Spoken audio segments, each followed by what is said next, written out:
الحمد لله نحمده ونستعينه ونستغفره ونعوذ بالله من شرور أنفسنا ومن سيئات أعمالنا. من يهده الله فلا مضل له ومن يضلل فلا هادي له، وأشهد أن لا إله إلا الله وحده لا شريك له، وأشهد أن محمدًا عبده ورسوله. يا أيها الذين آمنوا اتقوا الله حق تقاته ولا تموتن إلا وأنتم مسلمون. يا أيها الناس اتقوا ربكم الذي خلقكم من نفس واحدة وخلق منها زوجها وبث منهما رجالا كثيرا ونساء، واتقوا الله الذي تساءلون به والأرحام إن الله كان عليكم رقيبا. يا أيها الذين آمنوا اتقوا الله وقولوا قولا سديدا يصلح لكم أعمالكم ويغفر لكم ذنوبكم، ومن يطع الله ورسوله فقد فاز فوزا عظيما. أما بعد، فإن خير الحديث كتاب الله، وخير الهدي هدي محمد صلى الله عليه وسلم، وشر الأمور محدثاتها، وكل محدثة بدعة، وكل بدعة ضلالة، وكل ضلالة في النار. أعوذ بالله السميع العليم من الشيطان الرجيم، من همزه ونفخه ونفسه. بسم الله الرحمن الرحيم. لقد جاءكم رسول من أنفسكم عزيز عليه ما عنتم حريص عليكم بالمؤمنين رؤوف رحيم. برادران اسلام، محترم بزرگوں، نوجوانوں، دوستوں اور ساتھیوں، پردہ نشین ماں اور بہنوں، ساری تعریفیں، حمد و ثنا، بڑائی، بزرگی، کبریائی اس وحدہ لا شریک کے لیے ہے جو خالق کائنات اور مالک ارض و سما ہے۔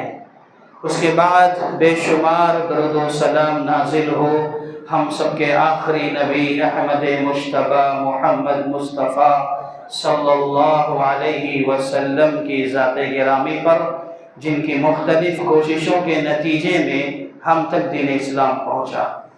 محترم ساتھیوں، خطبہ مسنونہ کے بعد میں نے آپ لوگوں کے روبرو سورہ توبہ کی آخری آیات میں سے ایک آیت پڑھی ہے۔ اس آیت کریمہ کا سیدھا سادہ ترجمہ اور مفہوم یہ ہے کہ اللہ تعالیٰ نے فرمایا کہ لقد جاءکم رسول من انفسکم، کہ تمہارے درمیان تمہیں میں سے ایک رسول آیا ہے، اور اس رسول کا حال یہ ہے کہ عزیز علیہ ما عنتم، تم تکلیف میں ہوتے ہو تو رسول کو تکلیف ہوتی ہے، حریص علیکم، اور وہ تمہیں فائدہ پہنچانے کے سلسلے میں بہت زیادہ حریص ہے، بالمؤمنین رؤوف الرحیم، اور وہ رسول اہل ایمان پر مشفق اور مہربان ہے۔ محترم حاضرین، دوستوں اور ساتھیوں، ترجمے سے آپ نے ملاحظہ فرمایا کہ اللہ تبارک و تعالی نے اس آیت کریمہ میں پیارے نبی محمد رسول اللہ صلی اللہ علیہ وسلم کی چند اہم صفات کا تذکرہ فرمایا ہے۔ تین اہم باتیں یہاں اللہ تعالیٰ نے بیان فرمائی ہیں نبی کے حوالے سے کہ نبی صلی اللہ علیہ وسلم کی بڑی عجیب و غریب صفتیں یہاں مذکور ہیں۔ وہ کیا ہیں؟ سب سے پہلی صفت یہ بتائی گئی کہ عزیز علیہ ما عنتم، نبی کا یہ حال ہے کہ امت کو تکلیف میں دیکھتے ہیں تو نبی کو تکلیف ہوتی ہے، امت کو پریشانی میں دیکھتے ہیں تو نبی کو پریشانی ہوتی ہے۔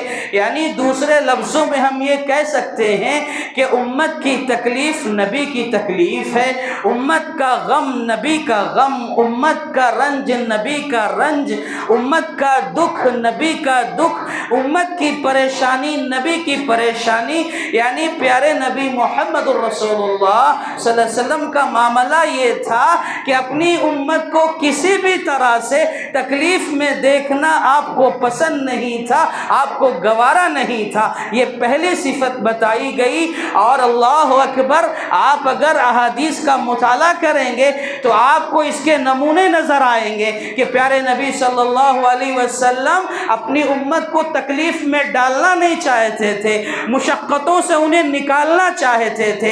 اور آپ دیکھیں گے ایسی بہت ساری تعلیمات ہیں جو اللہ کے نبی صلی اللہ علیہ وسلم چاہتے تو تھے کہ امت کو دی جائیں، لیکن بس ڈر یہ تھا، خدشہ یہ تھا، الجھن پریشانی یہ تھی، کہیں میری امت کو تکلیف نہ ہو جائے، کہیں میری امت پریشان نہ ہو جائے۔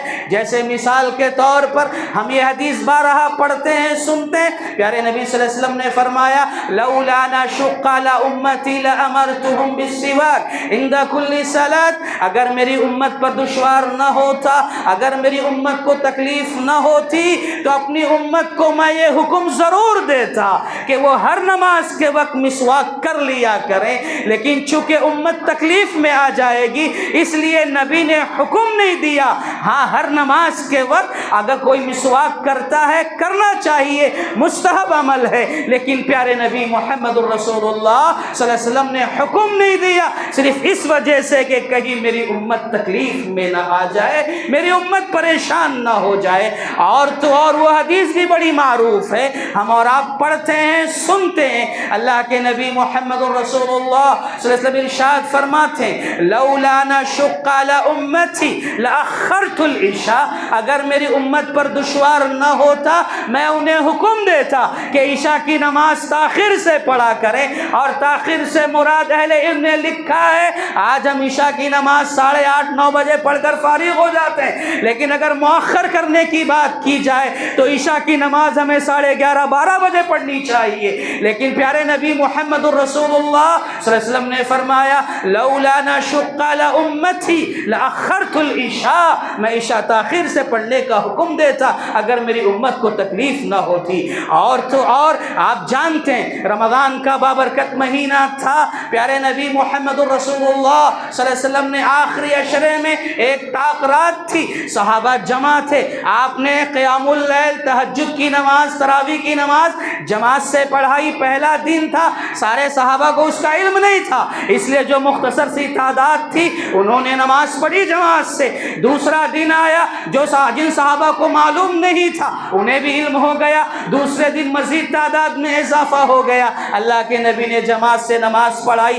تیسرا دن یا چوتھا دن تھا، جن لوگوں کو نہیں معلوم تھا ان کو بھی پتہ چل گیا، تیسرا یا چوتھا دن آیا، مسجد نبوی پوری کھچا کھچ بھر گئی۔ پیارے نبی صلی اللہ علیہ وسلم کو اندازہ ہو گیا کہ بڑی تعداد میں صحابہ جمع ہو چکے ہیں، آپ کو اندازہ تھا کہ سب آ گئے ہیں، لیکن آپ اپنے حجرے سے، کمرے سے باہر نہیں نکلے۔ کیوں نہیں نکلے بعد میں اللہ کے نبی نے بتایا، لیکن صحابہ کا ذوق دیکھیے، صحابہ کا شوق دیکھیے عبادتوں کا، کہ دیکھ رہے ہیں، انتظار کر رہے ہیں نبی اب نکلیں گے، اب نکلیں گے، اب آئیں گے، اب آئیں گے۔ دیکھا کافی دیر ہو گئی تو بعض صحابہ کے بارے میں آتا ہے کہ نبی صلی اللہ علیہ وسلم کے حجرے کے پاس پہنچے، دروازے کے پاس پہنچے، فَتَنَحْنَحَ لِيُخْرِجَ إِلَيْهِمْ، وہاں جا کر نبی کے دروازے کے پاس جا کر کھنکھارنے لگے، اپنی آوازیں نکالنے لگے تاکہ نبی کو یہ پتہ چل جائے کہ ہم ریڈی ہیں، تیار ہیں، بس اب آپ کے آنے کی دیر ہے۔ اس کے باوجود پیارے نبی محمد الرسول اللہ صلی اللہ علیہ وسلم باہر نہیں آئے۔ بعد میں جب وہ ختم ہو گیا آپ آئے، صحابہ نے پوچھا اللہ کے نبی ہم انتظار میں تھے، آپ باہر نہیں آئے، کیا وجہ ہے؟ یہاں سنیے نبی نے کیا کہا، اے میرے صحابہ میں ڈر گیا، انی خشیت ان تفرض علیکم، میں نے تمہارا ذوق بندگی دیکھا، میں نے تمہارا شوق عبادت دیکھا، میں نے دیکھا تم سب جمع ہو چکے ہو۔ اللہ کے نبی فرماتے ہیں میں اس بات سے ڈر گیا کہ کہیں ایسا نہ ہو کہ میرا رب تمہارا یہ ذوق و شوق دیکھ کر کہیں تم پر یہ نماز فرض نہ کر دے، کہیں یہ نماز تم پر فرض ہو گئی، یعنی نبی کا مطلب یہ تھا ممکن ہے میرے صحابہ تم تو یہ قیام اللیل کر لو گے، اگر فرض ہو گئی تو تم کر لے جاؤ گے، لیکن میرے بعد تمہارے بعد جو میری امت آنے والی ہے پتہ نہیں وہ کر پائے گی کہ نہیں کر پائے گی۔ اللہ اکبر، نبی نے ہمارے بارے میں بھی سوچا تھا، قیامت تک آنے والے لوگوں کے بارے میں سوچا تھا کہ اے میرے صحابہ انی خشیت ان تفرض علیکم، مجھے یہ ڈر ہو گیا کہیں یہ نماز تم پر فرض نہ ہو جائے، اس لیے باہر نہیں نکلا۔ یہ ہمارے نبی تھے، عزیز علیہ ما عنتم، ہمارے سلسلے میں پریشان رہا کرتے تھے، ہمیں تکلیف نہ ہو اس سلسلے میں ہمیشہ سوچتے رہا کرتے تھے۔ ایک مرتبہ کا واقعہ ہے، آپ جانتے ہو رمضان کا مہینہ تھا، مکہ فتح ہو رہا تھا اور فتح مکہ کا دن، فتح مکہ کا موقع تھا۔ پیارے نبی صلی اللہ علیہ وسلم صحابہ کی جماعت کو لے کر مکہ جا رہے ہیں، رمضان کا مہینہ ہے، ابھی چونکہ نیا نیا رمضان آیا تھا، ابھی رمضان کے روزے فرض ہوئے تھے، صحابہ میں ذوق تھا۔ یہ اور بات ہے، سفر میں اختیار ہے، رمضان کے روزے آپ چھوڑ کر کے قضا کر کے بعد میں بھی رکھ سکتے ہیں، لیکن صحابہ میں جذبہ تھا اور نیا نیا رمضان آیا تھا، اسی ذوق و شوق میں صحابہ نے سفر کی حالت میں بھی رمضان کے روزے رکھے تھے، اور سفر جاری ہوا اور ایک مقام پر پہنچے، قرال غمیم نامی غالباً مقام پر پہنچے، صحابہ روزے سے ہیں، عصر کا وقت ہو چکا ہے، عصر کی نماز بھی غالباً ہو چکی ہے، عصر کی نماز کے بعد بعض صحابہ آئے اللہ کے نبی کے پاس اور کہنے لگے اللہ کے نبی آج کا روزہ بعض صحابہ کرام کو بلکہ اکثر صحابہ کرام پر دشوار گزر رہا ہے، اے اللہ کے نبی ان الناس قد شق علیہم الصیام، آج روزہ بڑا دشوار لگ رہا ہے۔ اللہ کے نبی صلی اللہ علیہ وسلم نے یہ سنا کہ صحابہ روزے سے ہیں، سفر میں ہے اور دشوار ہو رہا ہے، عصر ختم ہو چکی ہے، ہمارے حساب سے 2-2.5 گھنٹے کا وقت باقی تھا۔ اللہ کے نبی صلی اللہ علیہ وسلم نے جب یہ سنا فوراً اونٹنی پر بیٹھے ہوئے تھے، ایک پیالہ پانی منگوایا اور اس کو بلند کیا، سب کو دکھایا، اور پھر اس پانی کو، آپ خود روزے سے تھے، پانی پی کر آپ نے روزہ افطار کر لیا تاکہ سارے صحابہ روزہ چھوڑ دیں کہ ان کو تکلیف ہو رہی ہے۔ اللہ اکبر، یہ ہمارے نبی تھے محمد الرسول اللہ صلی اللہ علیہ وسلم۔ کیسی بہت ساری تعلیمات ہیں اسلام کی کہ ہمیں تکلیف نہ ہو جائے، ہم پریشان نہ ہو جائے، ہم پر دشواری نہ آ جائے، اس لیے نبی کریم صلی اللہ علیہ وسلم چاہنے کے باوجود بھی حکم نہیں دیا کرتے تھے۔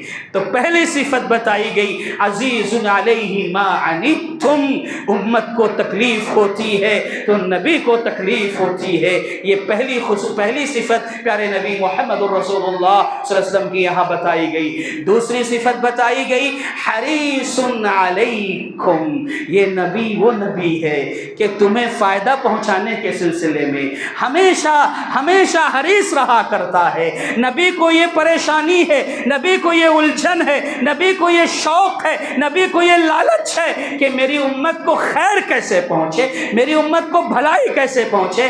نبی صلی اللہ علیہ وسلم ہمیشہ یہی سوچتے تھے کیا کروں، کیسے کروں، کیا کر جاؤں کہ میری امت کو خیر پہنچ جائے، میری امت کو بھلائی پہنچ جائے، ہمیشہ اسی فکر میں لگے رہتے تھے۔ اور آپ نے نمونے بھی چھوڑے، مثالیں بھی چھوڑی دنیا میں، کہا وہ مشہور حدیث، مشہور روایت، پیارے نبی محمد الرسول اللہ صلی اللہ علیہ وسلم فرماتے ہیں لِكُلِّ نَبِيٍّ دَعْوَةٌ مُسْتَجَابَةٌ، ہر نبی کو دنیا میں دعا دی جاتی ہے اور وہ دعا قبولیت کا درجہ رکھتی ہے، یعنی وہ نبی اس دعا کے ذریعے اپنے رب سے جو بھی مانگے گا رب اسے عطا کرے گا۔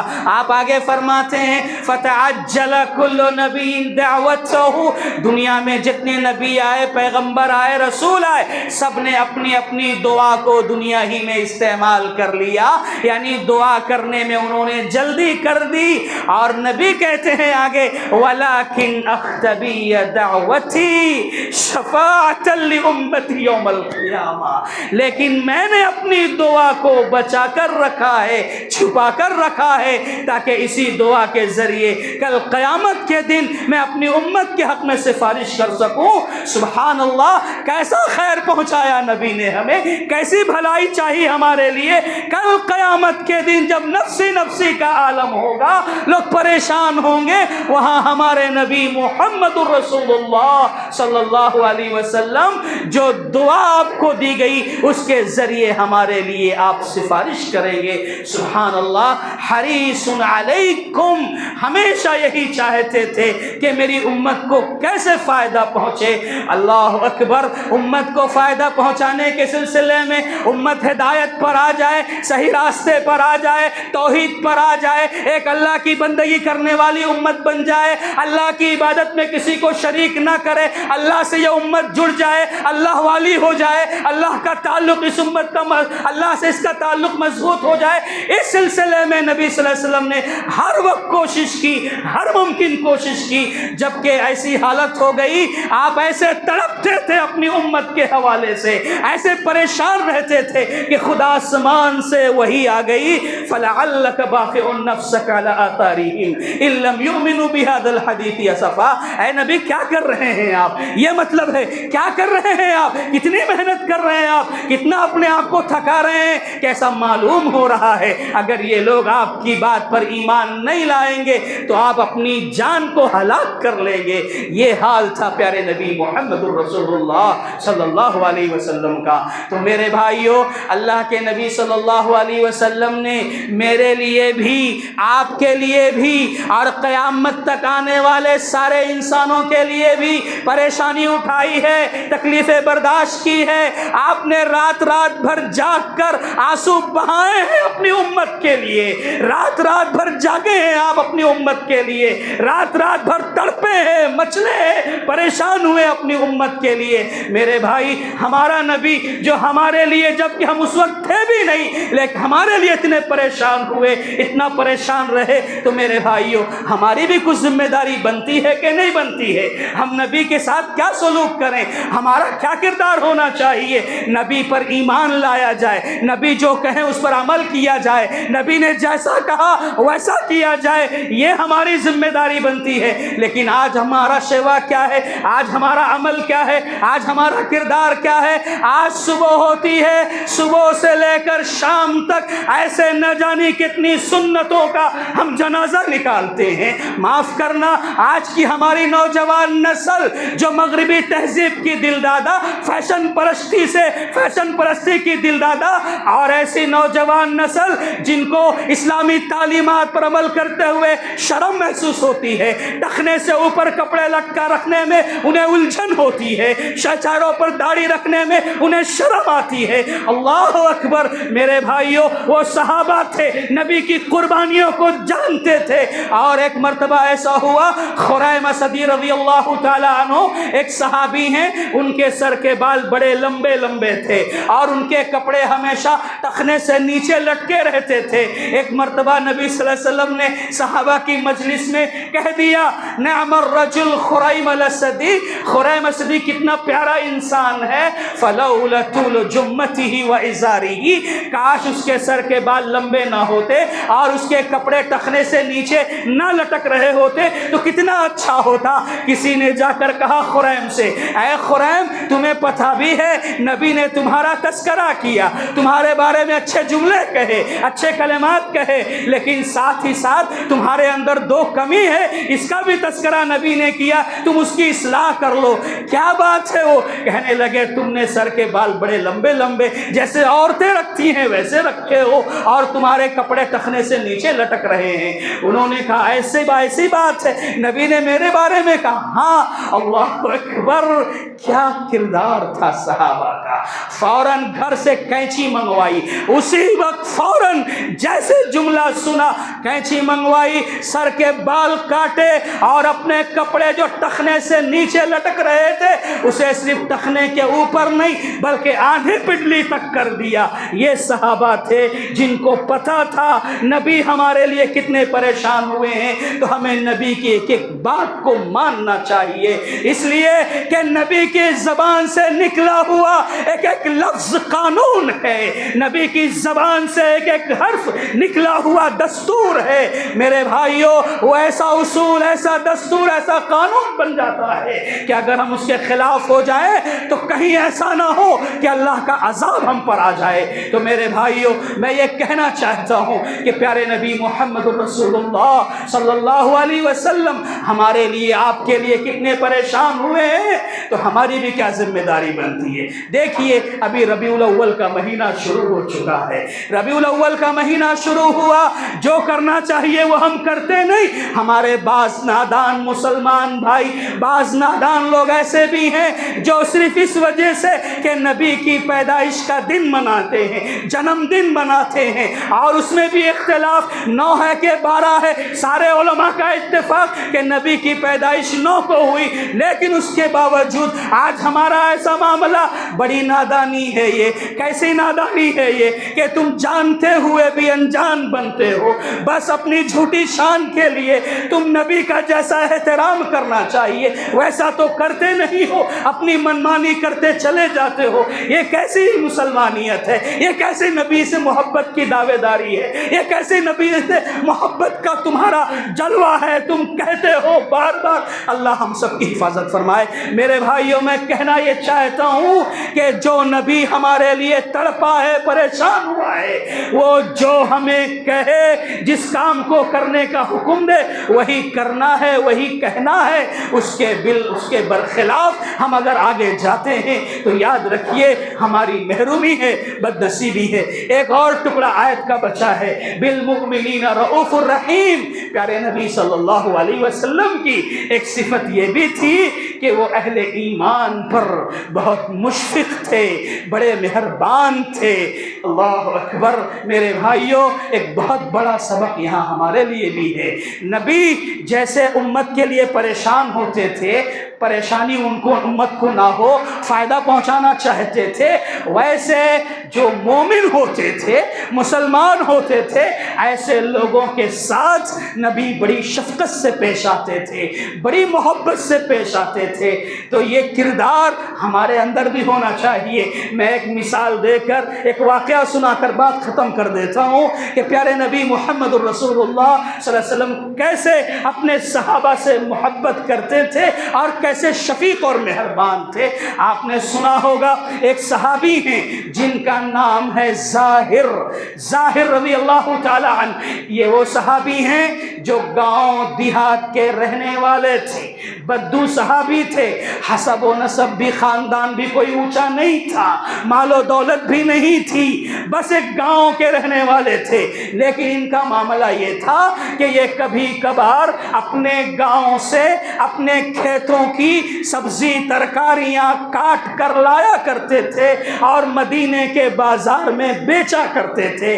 جب بھی مدینہ آتے نبی کے پاس ٹھہرتے، نبی کے مہمان بنتے، اور جب یہ جانے لگتے نبی ان کو ہدیہ تحفہ دے کر مدینے سے باہر، جیسے ہم میں سے ہمارا کوئی عزیز اگر آ جائے، ہم ریلوے اسٹیشن چھوڑنے جاتے، ایئرپورٹ چھوڑنے جاتے، ایسے اللہ کے نبی صلی اللہ علیہ وسلم ظاہر رضی اللہ تعالی عنہ کو مدینے سے باہر چھوڑنے کے لیے آیا کرتے تھے۔ ایک مرتبہ ہوا ایسا، ظاہر مدینہ آئے، مدینے کے بازار میں سبزی ترکاری لگا کر اپنی دکان کھول کر بیٹھے کھڑے ہیں اور سامان بیچ رہے ہیں۔ اللہ کے نبی صلی اللہ علیہ وسلم کا وہاں سے گزر ہوا، ظاہر کی نظر نہیں پڑی۔ اللہ کے نبی نے ظاہر کو دیکھا، پیچھے سے آئے اور ظاہر کی دونوں آنکھوں کو ایسے بند کر دیا جیسے بچے آنکھ مچولی کھیلتے ہیں، ایسے آ کر نبی نے آنکھوں کو بند کر دیا۔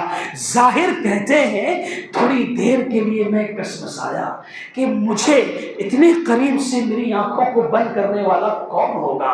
کہتے ہیں تھوڑے دوسرے ہی لمحے میں مجھے یہ احساس ہو گیا کہ مجھ جیسے انسان کو اتنے قریب سے پکڑنے والا دنیا میں صرف ایک ہی شخص ہے، اور وہ محمد رسول اللہ صلی اللہ علیہ وسلم ہے۔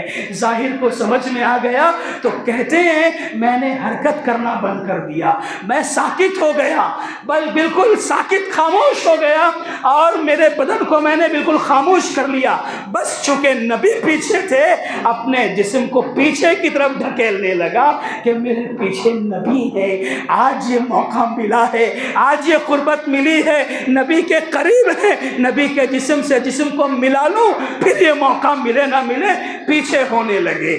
نبی کو اندازہ ہو گیا کہ ظاہر نے سمجھ لیا ہے، تو آپ نے ہاتھ اٹھایا اور ان کا ہاتھ پکڑ کر بازار میں اعلان کیا، میں یشتری منی ھذا الغلام، مذاق کر رہے ہیں ظاہر سے، کہتے ہیں مجھ سے یہ غلام کون خریدے گا؟ ظاہر کہتے ہیں اے اللہ کے نبی صلی اللہ علیہ وسلم، میں اپنے کھیتوں سے جو سبزی ترکاری لے کر آیا ہوں، اگر آپ اسے بیچو گے تو کچھ فائدہ ہو جائے گا، کچھ مل جائے گا آپ کو، مجھے بیچ کر کیا ملے گا، میری کیا قیمت، اسے کوئی فائدہ نہیں ہوگا مجھے بیچ کر۔ پیارے نبی صلی اللہ علیہ وسلم نے کہا اے ظاہر، یہ دنیا والے تمہاری قیمت نہیں جانتے، دنیا والے تمہاری قدر و منزلت نہیں جانتے، جانے دو ظاہر، ولیکن انت عند اللہ غال، لیکن اے ظاہر تم اللہ تعالیٰ کے پاس بہت مہنگے ہو، تمہاری بڑی قیمت ہے اللہ تعالیٰ کے پاس۔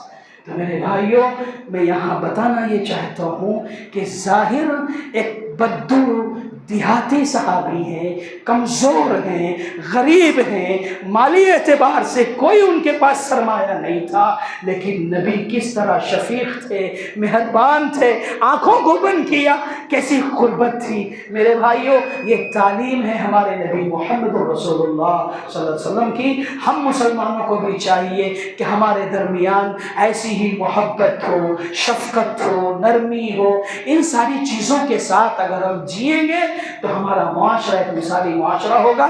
بہرحال میں آج کے خطبہ جمعہ میں بس یہی پیغام دینا چاہتا تھا کہ پیارے نبی محمد رسول اللہ صلی اللہ علیہ وسلم ہم سب کے لیے بہت پریشان ہوئے ہیں، بہت روئے ہیں آپ، پتھر کھائے ہیں آپ، گالیاں سنی ہیں آپ نے ہم سب کے لیے، تو ہماری ذمہ داری بھی کچھ بنتی ہے کہ ہم جیسا ایمان لانا چاہیے ویسا ایمان لائیں، نبی کی تعلیم کو ہم مانیں، اس پر عمل کریں، اتباع کریں، نبی سے محبت کریں، یہ اس کا تقاضا ہے۔ بہرحال اللہ سے ہماری دعا ہے کہ اللہ تبارک و تعالی جو باتیں کتاب و سنت کی روشنی میں کہی گئیں، اللہ تعالی ہم کو اس پر عمل کرنے کی توفیق عطا فرما، اللہ ہمیں دنیا میں عزت کے ساتھ رکھنا، خاتمہ ہو تو ایمان بالخیر پر ہو، آمین۔ بارک اللہ لنا ولکم فی القرآن العظیم ونفعنا وإياكم بالآیات ذکر کی رب العالمین۔